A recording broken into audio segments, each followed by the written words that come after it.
तो सीएम हेमंत सोरेन को ईडी की ओर से 5वां समन जारी कर दिया गया है। ईडी ने समन जारी कर 4 अक्टूबर को हाजिर होने का निर्देश दिया है।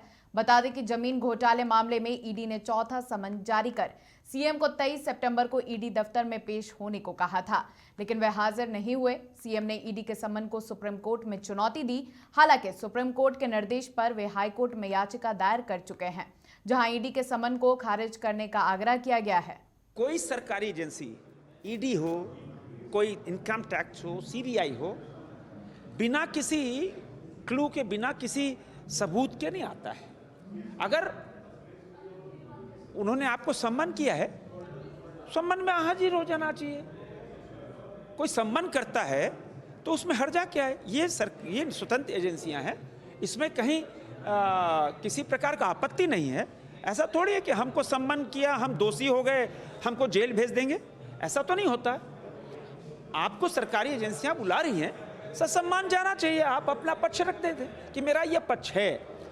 अब माननीय उच्चतम न्यायालय में उसको तुरंत वापस कर दिया। उन्होंने कहा नहीं, माननीय उच्च न्यायालय गए। यह हम कह सकते हैं एक अच्छा संदेश जनता के अंदर नहीं जा रहा है कि जांच एजेंसियां, ऐसी जांच एजेंसियां जो भ्रष्टाचार के खिलाफ एक बड़ा अभियान, क्योंकि प्रधानमंत्री जी ने पिछले साल 15 अगस्त को लाल किले के प्राचीर से कहा था कि यह वर्ष भ्रष्टाचार पे प्रहार वाला वर्ष होगा। आप पूरे साल देखो, 15 अगस्त से अभी तक लगातार भ्रष्टाचार पे प्रहार वाला वर्ष रहा। कोई तो इस खबर पर ज्यादा जानकारी के लिए हमारे साथ न्यूज रूम से लाइव जुड़ रहे हैं संजीव, क्या लगता है 5वीं बार समन जारी किया गया है ईडी के तरफ से, इस बार सीएम के क्या कुछ कदम उठाए जाएंगे सीएम की तरफ से? देखिए श्रुति, बता दें कि इससे पहले 4 बार सम्मन जारी हो चुका है, अगस्त में 2 और सितंबर में 2। लेकिन सीएम तो नहीं गए, लेकिन सीएम सचिवालय के जो कर्मी हैं वो जरूर जाके वहाँ पे सीएम के पक्ष को रखे हैं चिट्ठी के माध्यम से। सीएम ने बार बार कहा है कि ये मामला चूँकि सुप्रीम कोर्ट में पहले था, सुप्रीम कोर्ट में सुनवाई होने के बाद इस मामले को झारखंड हाई कोर्ट में रेफर किया गया।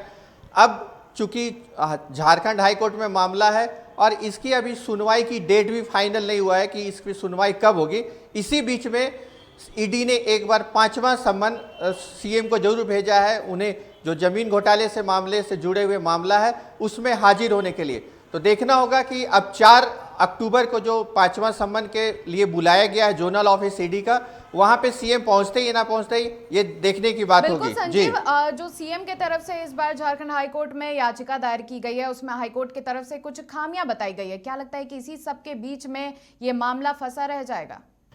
देखिए, जो पिछले दिनों बीजेपी ने एक गंभीर आरोप लगाया कि जिस तरह से उन्होंने अपनी याचिका को दायर किया और उन याचिकाओं में कुछ 5 बिंदुओं पे उन्होंने जानकारी नहीं दी, इसके जवाब में कल जेएमएम ने भी पीसी किया था और उसने कहा कि ये सामान्य प्रक्रिया है।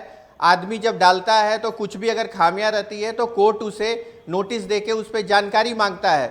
इसी तरह से उन्होंने कहा कि बाबूलाल का भी जो दल बदल का मामला था हाई कोर्ट में, उसमें भी उनकी कुछ खामियां थी, उस पर भी हाई कोर्ट ने कुछ उस पर जवाब मांगा था।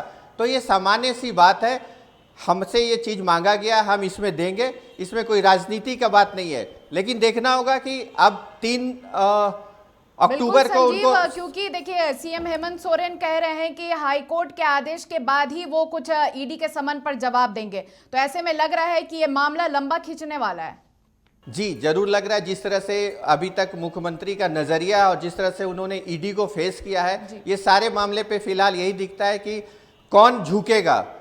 ईडी समन पे समन जारी करते जाएंगे या फिर जो सीएम है वो जाके अपनी जो एक पूछताछ के लिए जो बुलाया गया है उसमें वो वहाँ पे उपस्थित होते हैं। ये तो देखने वाली बात होगी। जी।